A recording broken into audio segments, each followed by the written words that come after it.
You ask them during her talk, so don't feel that you have to wait until the end. Thank you. Thank you. Hello, everyone. Hello. Thanks for coming and thanks for having me. Like she said, I'm the curator at the museum, and I've prepared a little slideshow for you guys today. Basically, I'm viewing this as like a tour of the museum, but instead of having to walk around, I just get to point at slides and but like I said, please feel free to stop if you have any questions. We'll get started.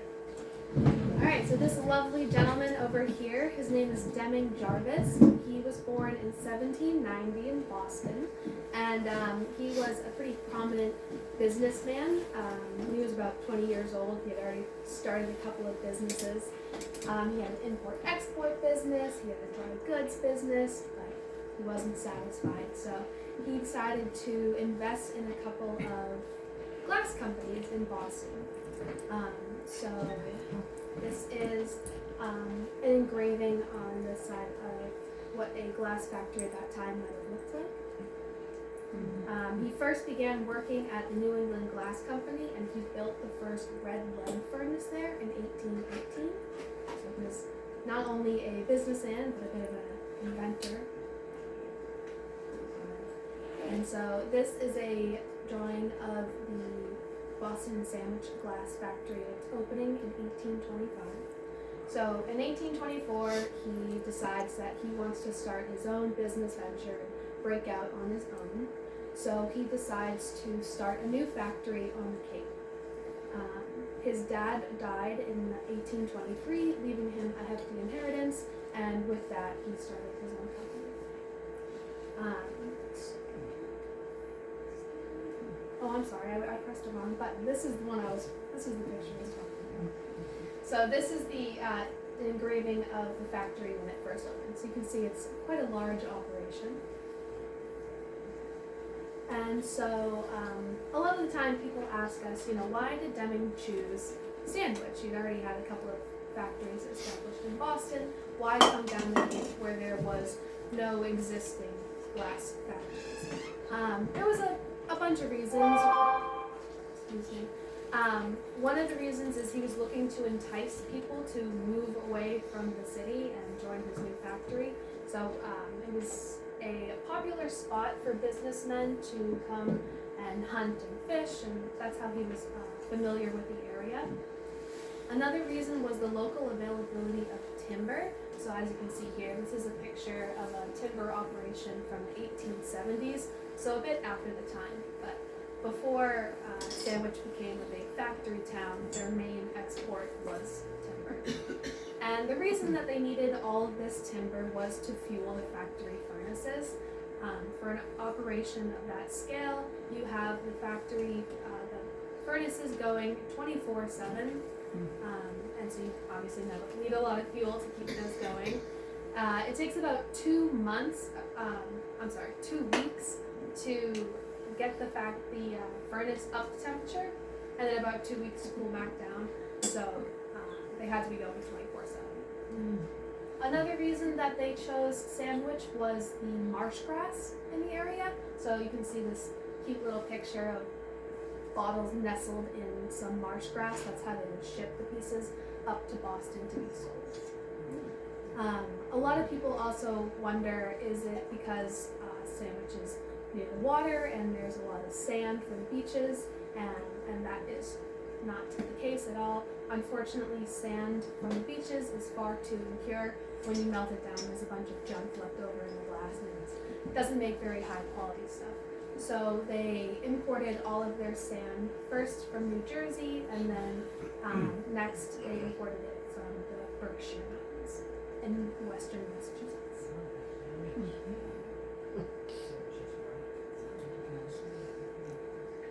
All right.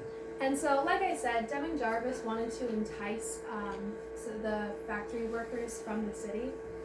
He was very successful in that. His first employees were actually glass blowers that were poached from other companies, or they were English and Irish immigrants. He specifically wanted the English and Irish worksmen because they were considered to be the most skilled at that time, especially in working with a red lead formula, which is the formula that we're using at that time. So the red lead formula means they were using lead in the glass. It was a softening agent, and it also made the glass more brilliant and better to work with. So the reason that he needed to poach other glass blowers was it's a highly skilled trade. It's about a 7 to 10 year apprenticeship to become a master glass blower. You can see these gentlemen over here working. And I love this image. It shows two guys working on stemware. So you can see he's making glass there. And this guy, he would have been called a leg man. He's adding the foot to the piece. And this is a fun piece. It's from Edward Haynes. He was one of the first glass workers. He was from England. He got a job because his brother Benjamin brought him over, and he was what they called the leg man. But what's fun about this piece is it's called his interview piece with Deming Jarvis. So Deming, brings him over. He says, "Show me what you can do," and so Edward adds a little foot. And then he adds another one, and another one, and another one, until eventually Deming Jarvis says, "Okay, I get it, you're good, you're hired."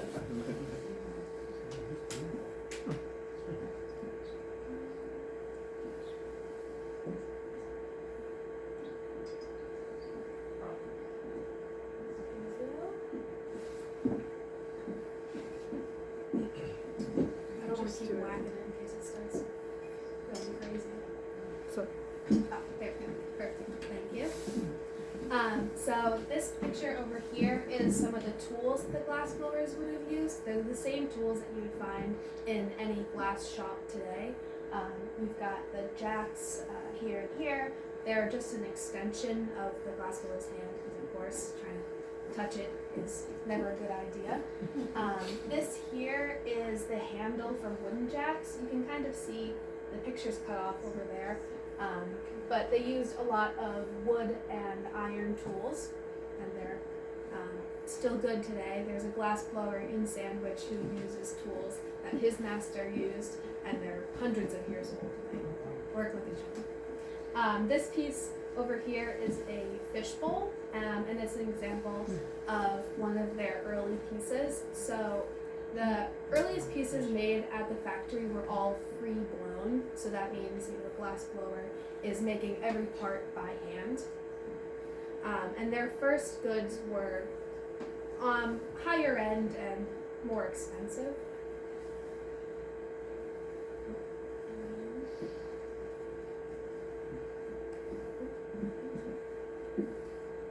might be dying, the remote. It is blank. Well, it says full battery. Here, I'll take it. Okay. I'll switch the slide. No, replace the battery. Sorry, everyone. All right, and so this is a slide full of more examples of their earliest works.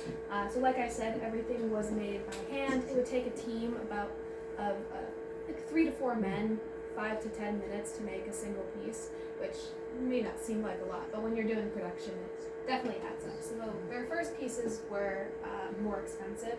This over here is called beehive glassware. The name kind of resembles a beehive, or the shape resembles a beehive. And that was thought to mimic English and Irish silver patterns that were imported.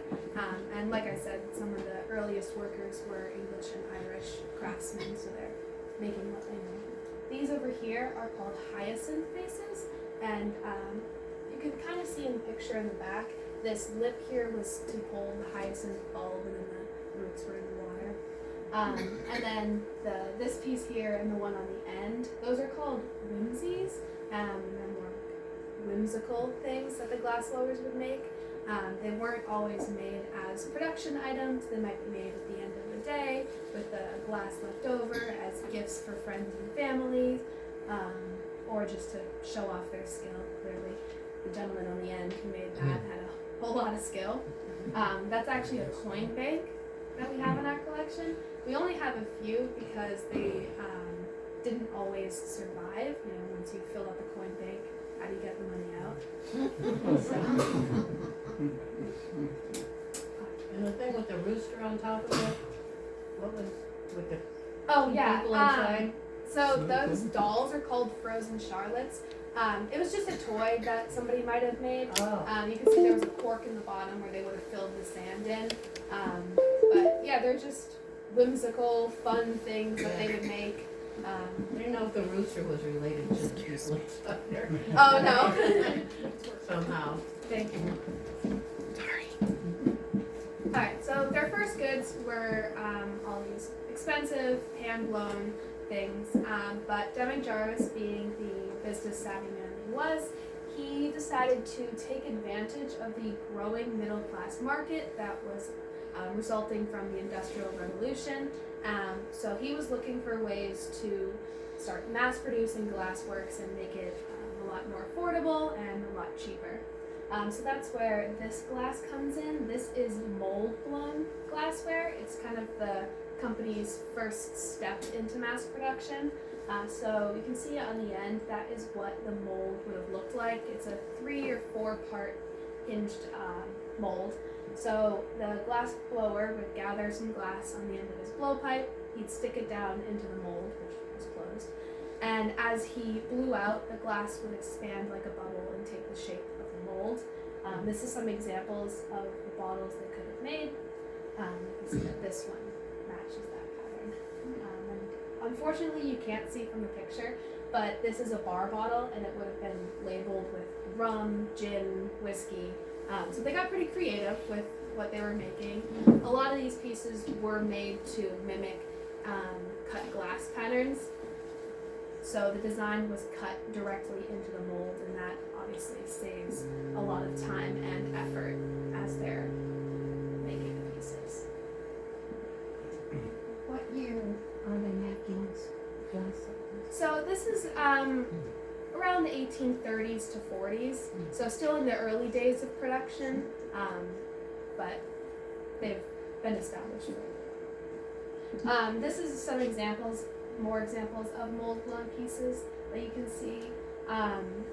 What they were really good about is using the molds for multiple things. So it was really expensive to make molds. The first ones were hand carved by metal, but you'd have to send it out to be cast.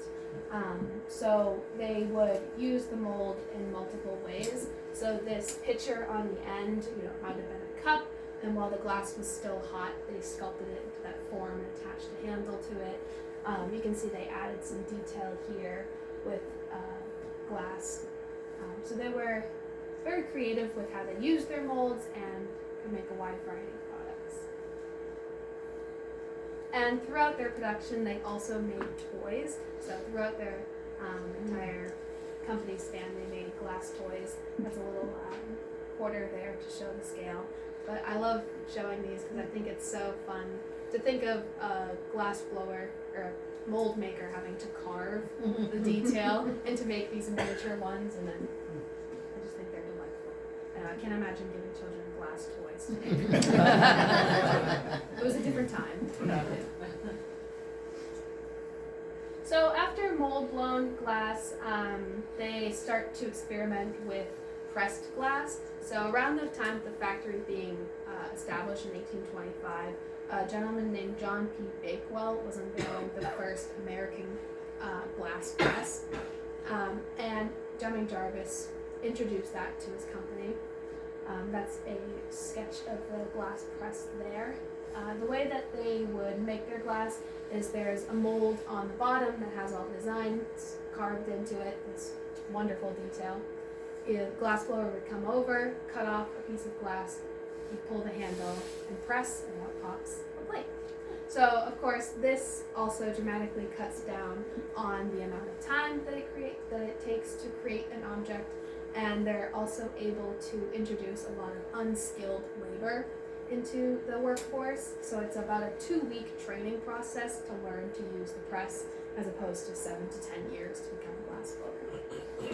The first glass products that they made, this is an example of one.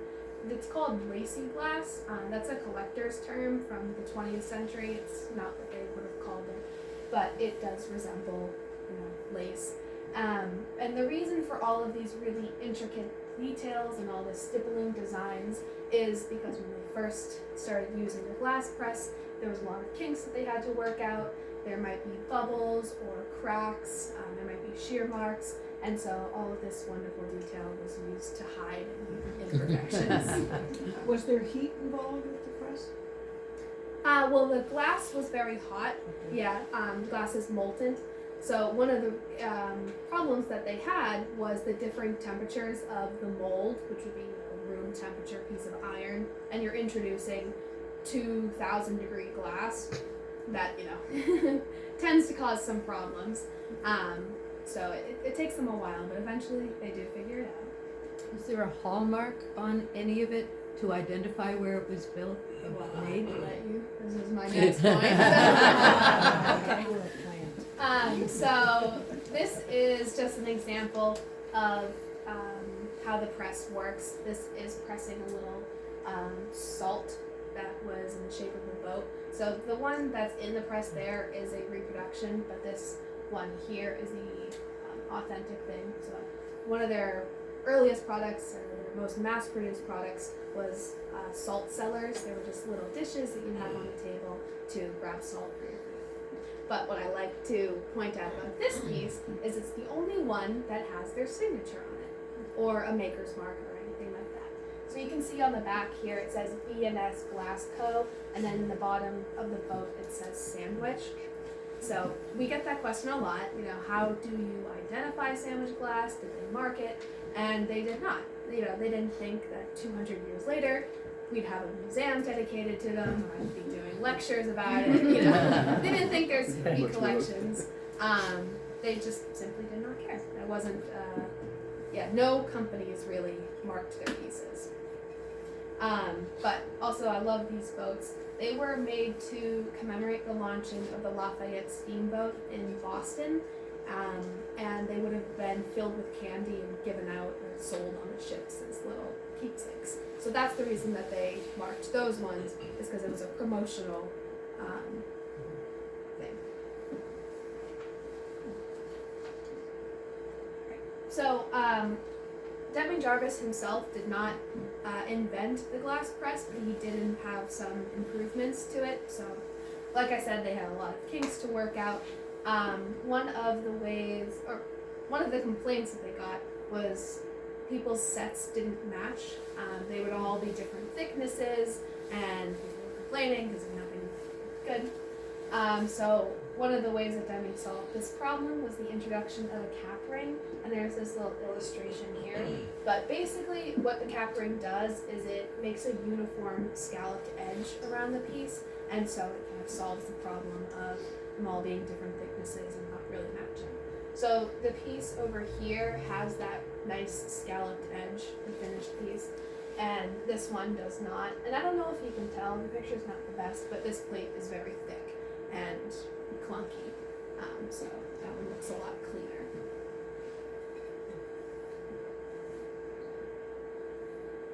And this is just some more of the designs that they made in the Lacey glass. So they were making, everyday tableware products that were catered towards the middle class that could be mass-produced and sold very cheaply. So these are some more of the salt dishes, a little creamer, a sugar bowl, a lovely plate.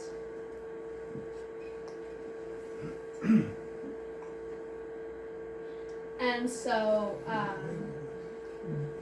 they're introducing the mold blowing, they're introducing the glass press, and now all of these glass blowers who have spent 10 years perfecting their craft, and they're really highly skilled tradesmen, so they get paid very well. They're thinking, oh no, we're going to be out of a job, Deming doesn't need us anymore. And Deming Jarvis himself actually wrote in a journal that he kept that he was afraid to enter the factory village for 2 months after introducing the glass press in fear of retaliation from the glass blowers. Fortunately, that was not a problem. Nobody got beat up. As you can see here, these are some whale oil lamps. All of the bases are pressed, but all of the fonts where the oil would have been holed, those are still free blown. So the glass press was an important invention that they used a lot, but they still retained that handmade quality in a lot of their pieces. So everybody was happy. And when I heard I was coming to the Maritime Museum, I tried to pull in some maritime themes. These two pieces are cup plates. That was another huge production item for them. If you go into any thrift store on the Cape, I'm sure you will find a dozen of these. These are two designs that feature boats, of course. And does anybody know what a cup plate was used for? It's a very roundabout story, but so the way that the Victorians drank their tea is they had a handleless teacup, and they'd pour the tea into that, but the teacup was too hot to hold, and the tea took too long to cool off, so they would pour it into a shallow bowl, where it would cool off much faster, and they would drink it from that. But now they have a dripping handleless teacup, and you don't want to put it down with your linens because it don't have a washing machine, so they put it on the cup plate. This is around the 1830s and 40s. It was a weird way of doing things. Obviously, it fell out of fashion pretty quickly, and cup plates kind of evolved into more commemorative pieces. So that's what these two boats are. They would be made to honor historical figures, monuments, boats. This is the Chancellor Livingston, which was the steamship that carried the welcoming party out to greet Lafayette. And then this is the Cadmus, which is the boat that brought Lafayette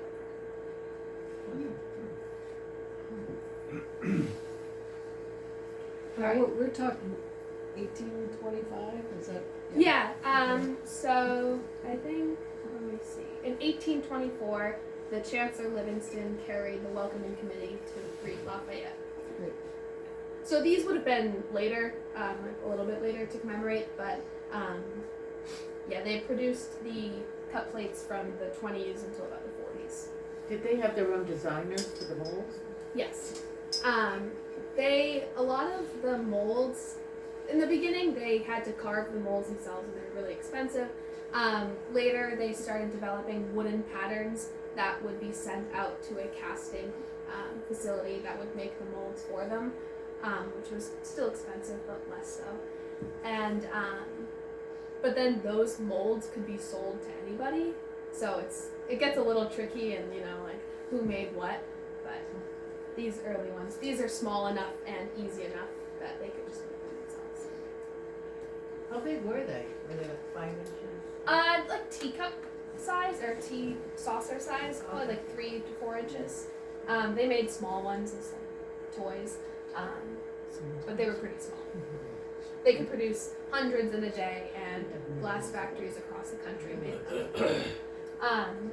So as we enter the middle of the 19th century, they start figuring out the glass pressing process, and they can introduce a lot more colors and a lot more designs. They get to step away from the lacy glass because there's no more faults in them.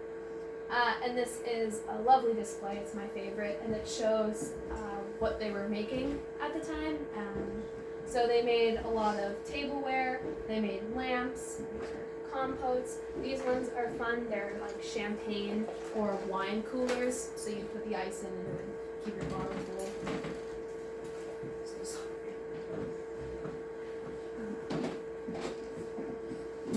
But again, they still wanted to be mindful of how they were using the molds and innovative with their designs. So this display over here, these are all made using the same mold, this top part. So while the glass is still hot, if you close it in, it becomes a lamp, but if you open it up, you can give it a little twist or a flare, and it's a vase. So they're pretty creative with how they did that. This compote over here, if you flipped it upside down and added a little knob, and it becomes a lid to a dish. And they also mix and match their pieces a lot, not always with color, but definitely with the bases. So all of their pieces, their press pieces, are made in multiple parts. So this top part is made in one piece, and then the bottom is made in another, and it's joined by a little wafer of glass. It's just like a quarter-sized piece of hot glass, acts as glue, and holds them together. But that allowed them to switch up the base design and the top design, so they could make stuff to cater to any taste, really.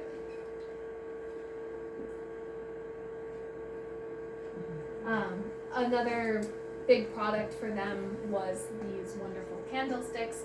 I don't know if you're familiar with the the Glass Museum's logo, but it's a candlestick. So this is the dolphin fish. It was a popular design during the classical art and the Renaissance, and there was a revival of that art style. So it was incorporated into a lot of factories' designs. So the dolphin fish, although the Glass Museum uses it as our kind of iconic logo, almost every glass company made their own version of the stick. So this is just ours. But this over here illustrates how they could mix and match the colors in the candlesticks. So the white part was joined to the blue part as they were making it. And at this time, they're also incorporating more sculptural and architectural motifs into their work. You see all of their bases mimic columns that you might see in classical architecture.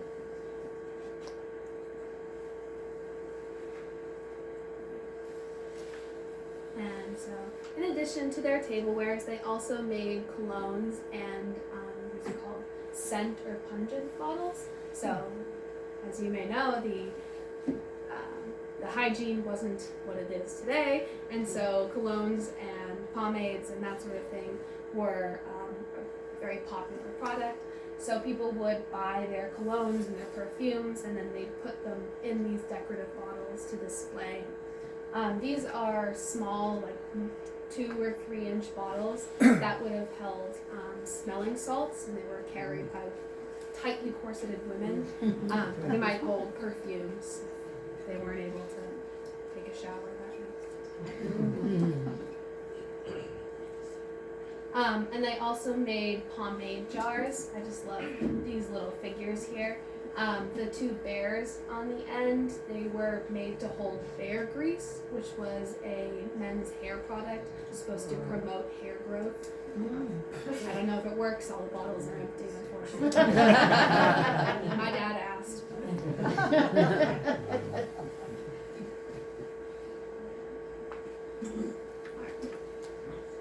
And so this is just a continuation of we're in like the 1850s, 1860s now. The middle class is still growing, and the demand for affordable pressed glass is affordable tableware is strong, and it fuels competition amongst the glass houses. So everyone's always trying to beat out each other. And at this time, they're making sets of glassware all in the same pattern. So this is the Ashburton pattern, and as you can see, you could get basically your entire table set in one pattern. The only thing they didn't make was plates, or like large dinner plates. They might make little sauce ones, but they had everything. It's just Were there customers like general stores, or where did they ship all this off to? They mostly shipped it to Boston, where they would have stores set up and like their display rooms, and they could be sold there. Also, yeah, it would be sent to like dry goods stores and stuff. I know, for example, they made lanterns, and those could be sold in any corner store. They were cheap and expensive products. So there wasn't a lot of business going on the Cape. It was all going on. Yeah, up to Boston, yeah. Couldn't afford it here. Yeah, exactly.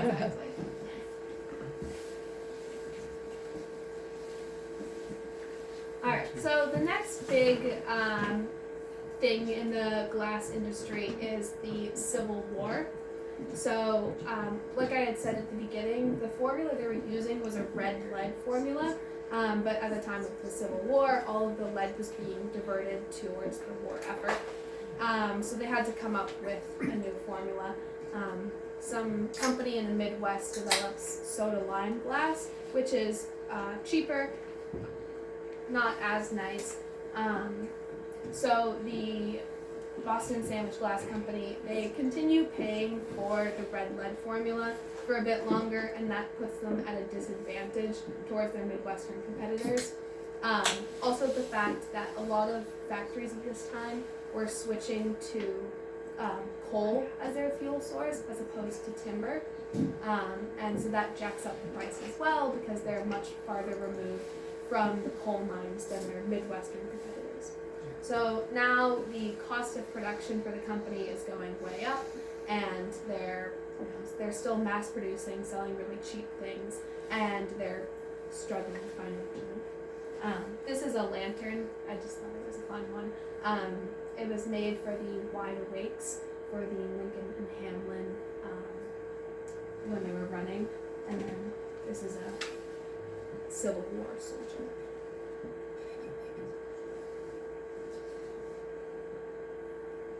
So they decide to switch things up. They're going to take a step back from the mass-produced pressed glass market and kind of go back to their roots with these more hand-blown luxury goods. So there's still a thriving luxury market that they're trying to get a stake in. And the way that they do that is making these really fine goods and also adding all of these different decorating departments. So for example, this is etched glass, or I'm sorry, it's engraved glass. We'll get to etched glass. And the way that they engrave the glass is with a copper wheel.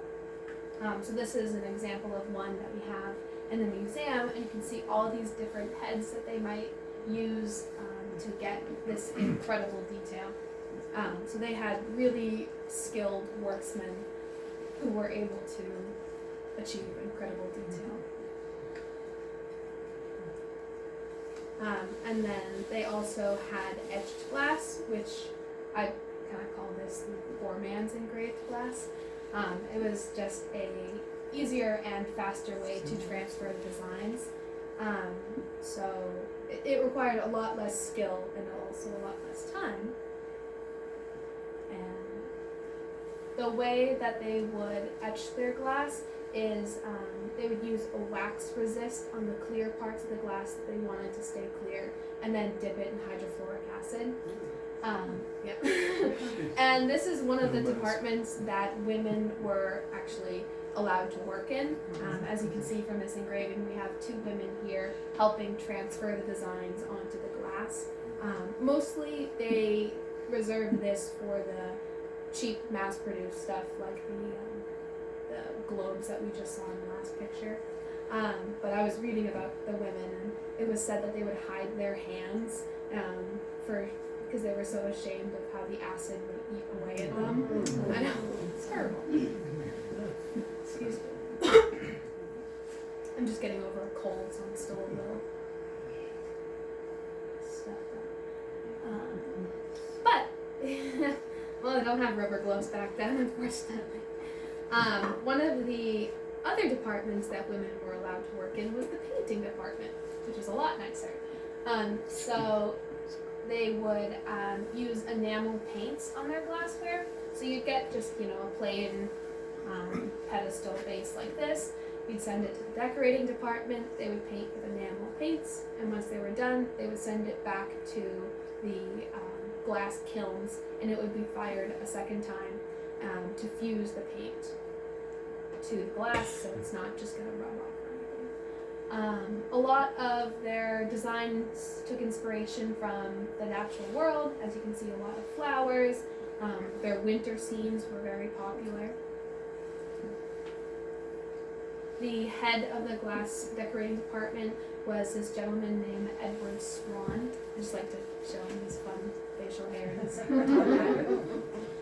And actually on display at the museum right now, we have a special exhibit going on called From the Maker's Hands. And this is a picture from that. It's his workbench, or a replica of it. So we are actually fortunate enough to have the materials that they would have used in the glass factory in the decorating department.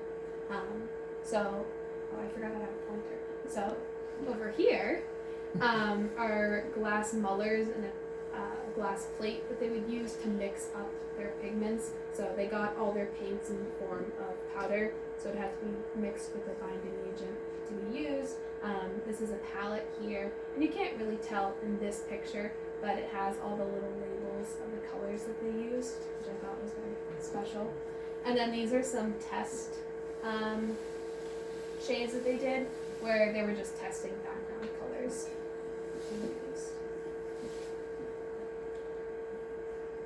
And I like to include this picture as well. So cranes were a very popular motif that they used, and the decorators were paid by the piece, so they tried to save time wherever they could. And if you look very closely, you can see that they used their fingerprints in the design here to fill in the feather details. So instead of having to painstakingly paint each one, they would just have a little ink on their finger, stamp it on, and voila.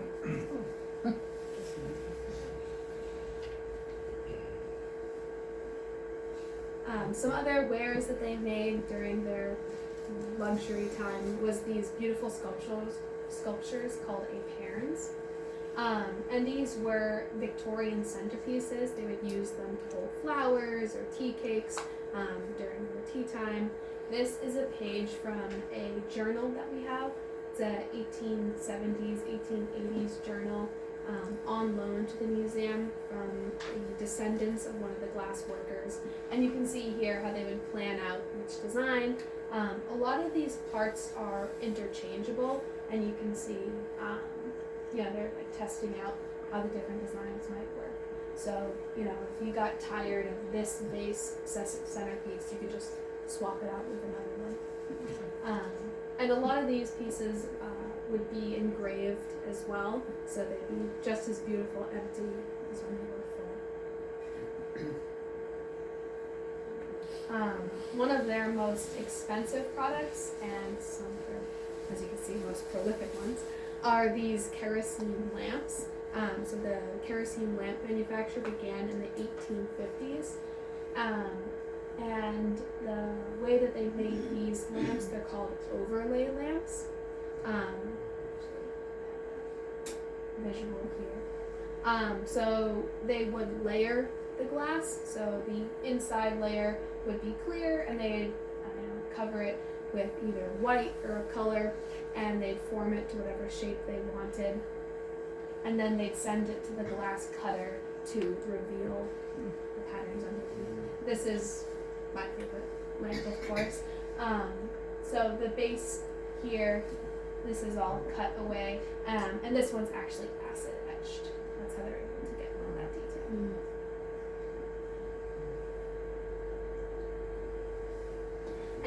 And so around the 1870s, this gentleman named Nicholas Lutz comes to the factory. He's from the Alsace-Lorraine region of France, and he brings a couple of new techniques with him to the glass factory. So their luxury production had taken off, and they were expanding their factory, and so they're adding all these new wares. And so one of the techniques he introduced was paperweight making. And so he would use lamp work, which is a little torch that sits on your bench, and you'd use colored rods of glass, kind of similar to these, to make little designs like this flower. And then they would bring it into the factory, and a hot glob of glass was dropped over it, encapsulating design and making a paperweight. And I just think he has the most magnificent facial hair. This is an older picture of him, but he started working as a young man. Another technique that he introduced was called threaded glass. And so the color that you see here, these stripes, they're a really thin thread of glass that is applied to the exterior of the piece. It gives it a really nice texture, it gives it some color. It was a very tedious process, as you can imagine, to get it so consistent. But they would also engrave these pieces. And these are some images from the glass cutting department. So the way that they would cut their glass is kind of an assembly line fashion. So the first person would have the roughest wheel, and he'd make the deep, rough cuts, and then he'd pass it to his neighbor, and they'd add a little bit more detail, refine it a little bit more, and then keep moving down the assembly line until it was highly polished.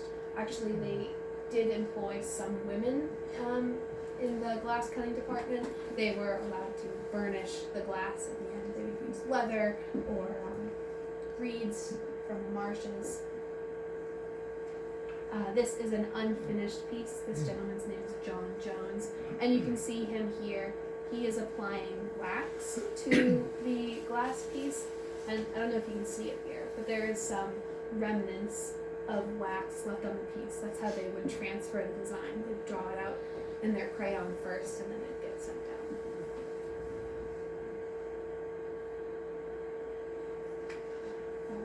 So,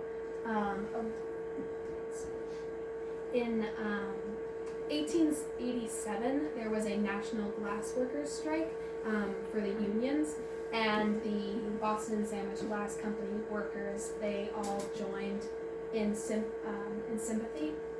And so that was in December of 1887. It shut down production for a while, and like I said in the very, very beginning,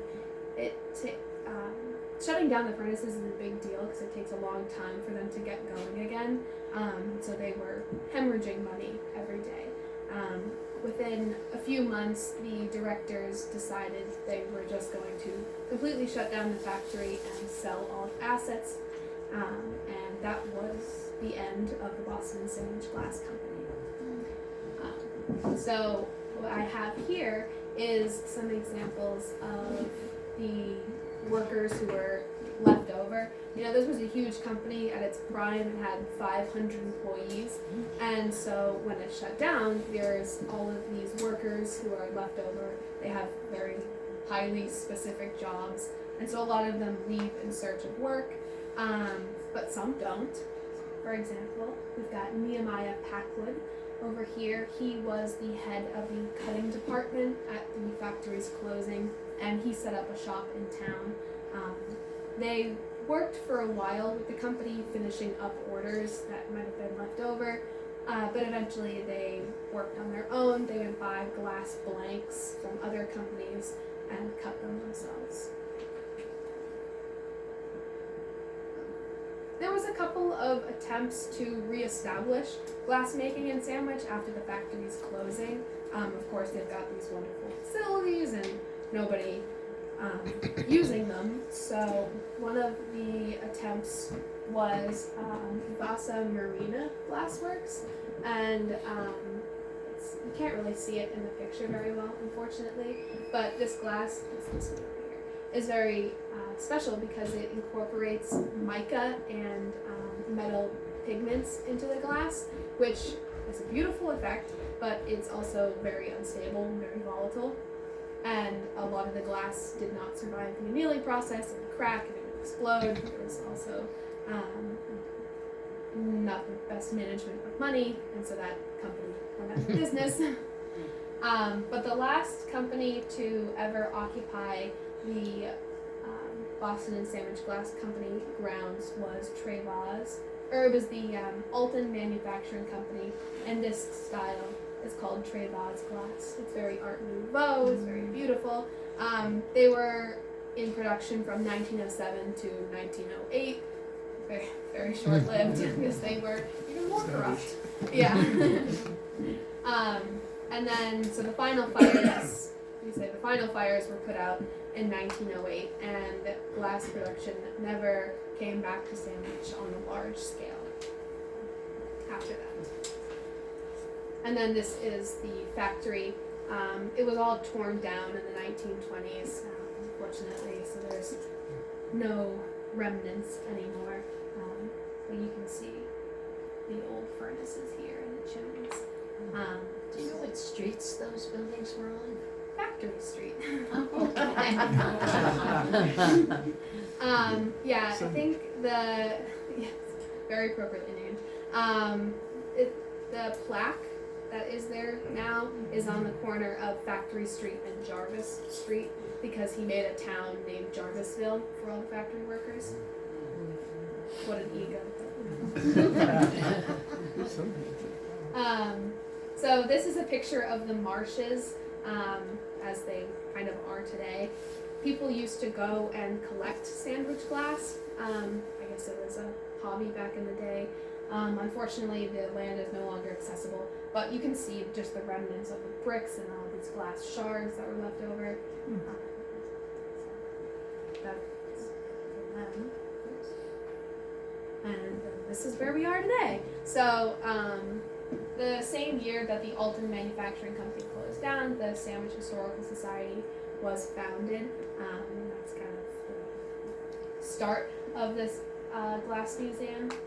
This is us today, and we like to say that we relit the fires because we have our little mock chimney here. That was a big campaign in the 2000s when they were putting the glass, the replica furnace in. But the truth is, glass never really left the town. There's still so many artists that call the town their home, and the glass industry is still strong. Yeah, what is the relationship or competition like with Pearpoint or Seidenstricker that's down, Yeah, we honestly don't have a whole lot of communication with Pearpoint. We're a museum, so we're just promoting the. Were they at the wares same that time we though when this glass was being made? Oh, I understand. Historically. I apologize. So no, the Pearpoint company, when the Boston Sandwich Glass Company was still active, they were actually in New Bedford. Okay. So the existing Pearpoint, after the New Bedford company closed down, some employees from Pearpoint came to Sandwich and established their glass house there. So that's where they came from. But that was a little bit later. There was definitely competition because I didn't want to make this presentation too long and bore you because I could talk for hours. But there in 1858, Deming Jarvis had a disagreement with the board of directors and he left. And he moved down the street to start his own company, like literally 2 blocks away. And so he made another glass company called Cape Cod Glass Works. So that was his second sandwich glass company that he made. So there was definitely competition from that.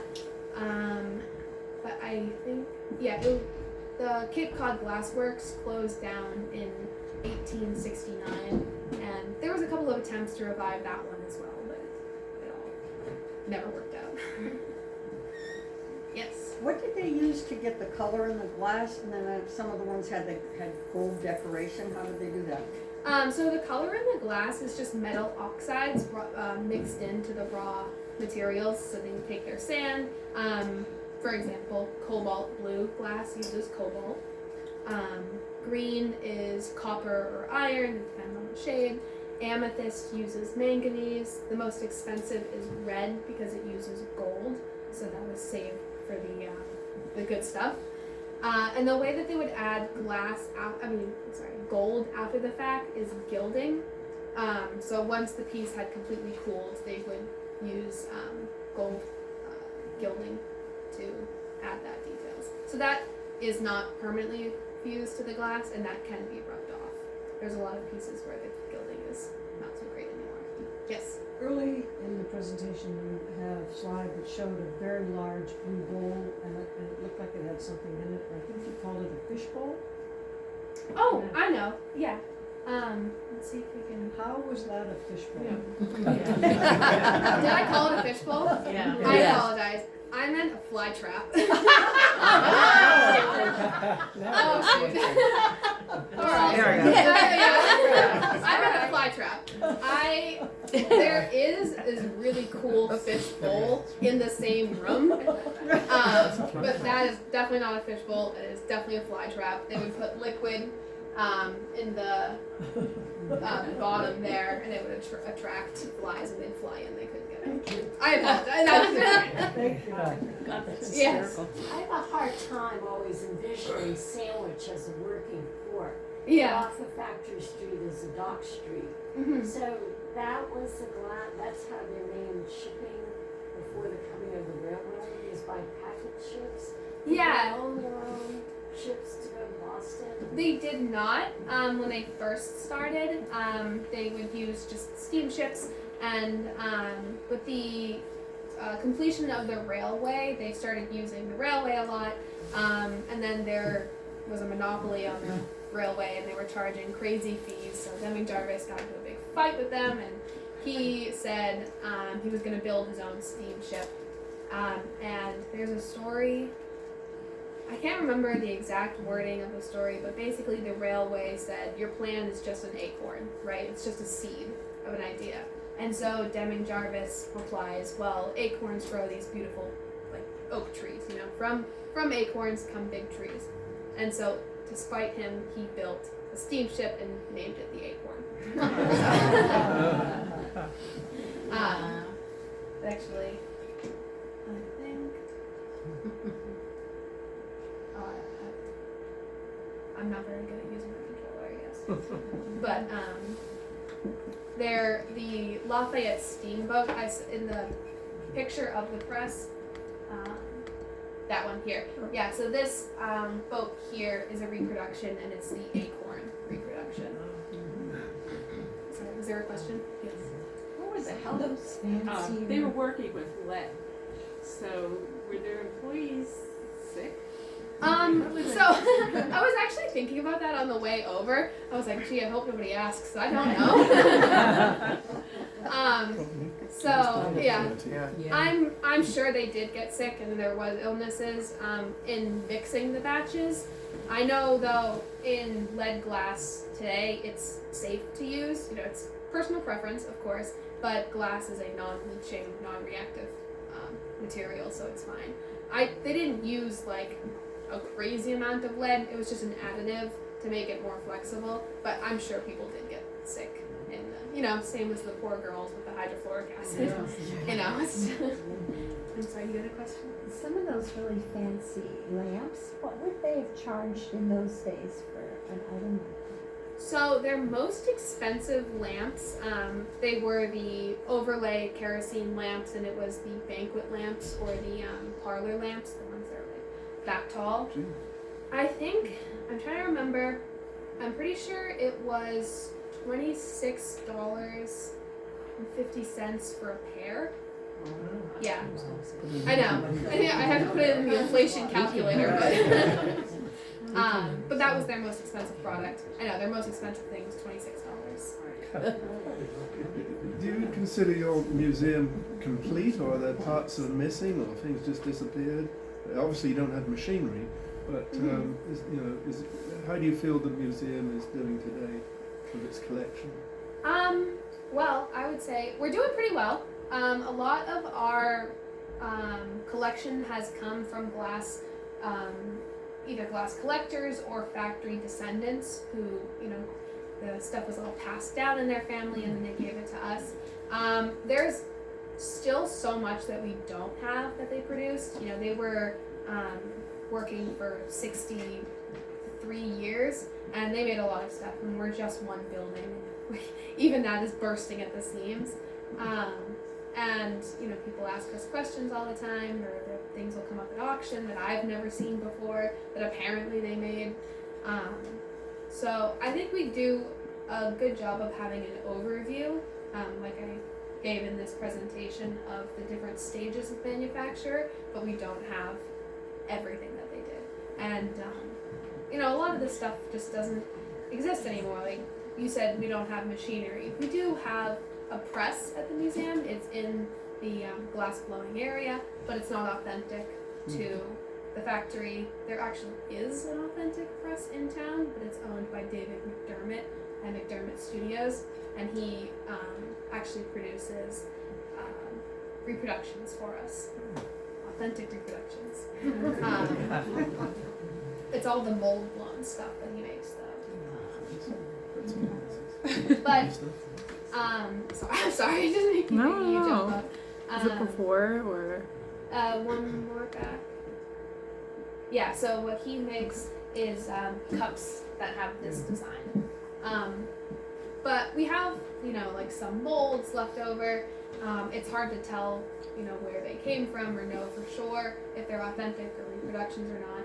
And also, a lot of them were melted down. Like a lot of the lacy molds were melted down to the mold blowns. because they weren't being used anymore, so they were reused, recycled. Do you know when teacups got handles?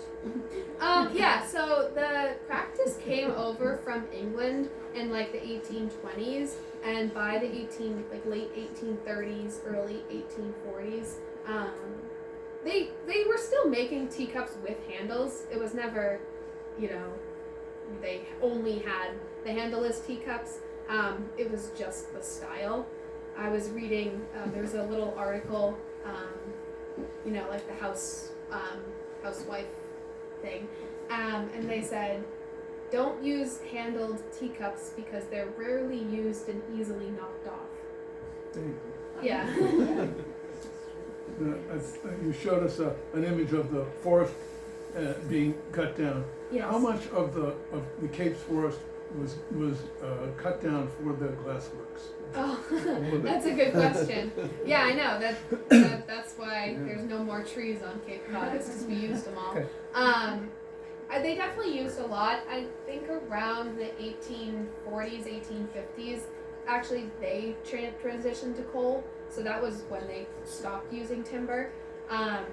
But long before the glass factory came, the timber was the main export from the town, so that's a contributing factor. Not all your fault. Not all. I'm just a curator. I didn't know that. That's right. But yeah, so that picture was from the 1870s. So as you can, gather from that, it was still an ongoing industry at that time. Does cranberry glass fit into this Yes. story at all? So cranberry glass is mostly just a term for the color, and it's just because it resembles cranberry. They did make red glassware. A lot of it was used though in like the overlay products, like the kerosene lamps, or they might make colognes that have a little layer of red. It was saved for the nicer things, just because it was that much more expensive. So they did make some of it. They didn't make all of it, of course. A lot of companies made red or cranberry. Wasn't there a pottery business? I was wondering, very functional pieces. Some of these were very functional. Were they in competition? I mean, it was here in Sandwich, the pottery. Honestly, I'm not familiar with the pottery business.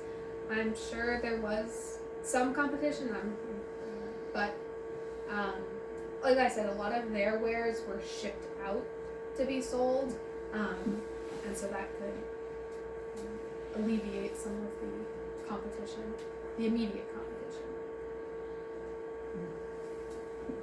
Yes. I'm not sure the timeline's right here, but I think you said that Jarvis started in 1824. Yes. He had a fight with his board in the mid-30s and split.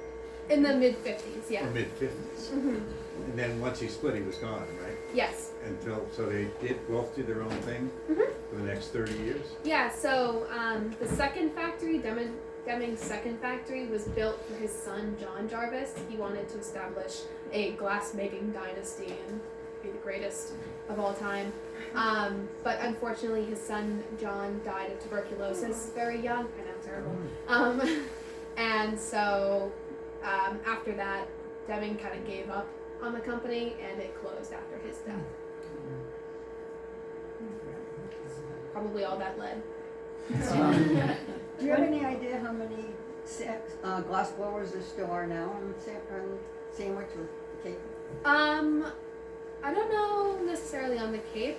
The two glass blowers I know the best in town are Michael Magyar. He works there, as well as Billy Mayer. It's the Glassworks on Cape Cod, I think is their studio name. And then David McDermott at McDermott Studios. He works there with his wife, Yukini. We have some glass blowers, of course, at the museum. They do daily demonstrations. But other than that, I don't. There are some more local ones, but in other towns. How old was Jarvis when he died? I think he was born in 1790 and he died in 1869. So he was 90. Wait, 10. No, Oh yeah, 70. Yeah, I'm sorry. 79. It's all that lead. I'm reading. Well, that's pretty good. Blame it on the. Yeah, no, he did pretty well. It's all the money he made, I guess. Makes it so easier. No, he had actually a couple of sons. He actually had one named Deming, but that wasn't the favorite. John was his favorite, and yeah, after his death, he kind of just gave up, I guess. Yeah, one son I know was he was in the Civil War. He was an officer, but I don't know what the rest of it. Did Sandwich Glass ever make Christmas ornaments? Christmas ornaments. That's a good question. Not that I know of. I know they made Christmas lights, which is a very fun thing. I don't have a picture of it up right now. But it was just like a little votive for a candle. I know they made those. They might have made them as, you know, the whimsy things, little ornaments, but I don't know if they made specifically ornaments. I actually recently learned that they made buttons, which I had no idea about, but I thought that was really fun. 7 to 10 years to learn seems like a long time. Yeah. It's like going to medical school. I mean, Yeah, it was. were there other professions that had that length of apprenticeship? Within the factory? No, or? just in any place, like leather makers or. Yeah, so glassblowers were some of the most highly skilled craftsmen of their time. I think that was kind of the,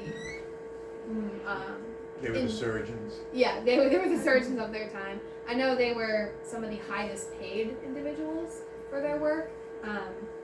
I did the inflation calculator one time, and they were making the equivalent of $800 a week, about, which doesn't seem like that much now, but it was the most of anybody was making at that time. So yeah, it was 7 to 10 years to become a gaffer, which is the head glass blower, which would be like the foreman of the glass shop. So you'd have your own team making things with you. And would those have been individuals, or would they have actually been people who had come here to, as indentured, and to work off their years Yeah. and come out with a trade?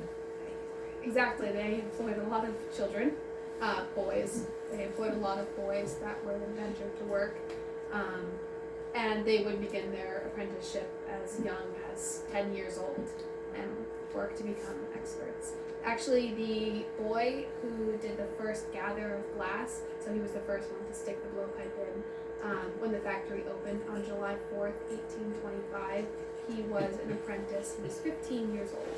His name was Charles Washington Lapham, and he worked until his late 70s, I want to say, and he only stopped working because he had an eye injury, and he was forced to retire. But, I don't know, it kept him active, you know? I guess that must be how they lived so long. Any other questions? Thank you for your museum. Oh, thank you guys for having me.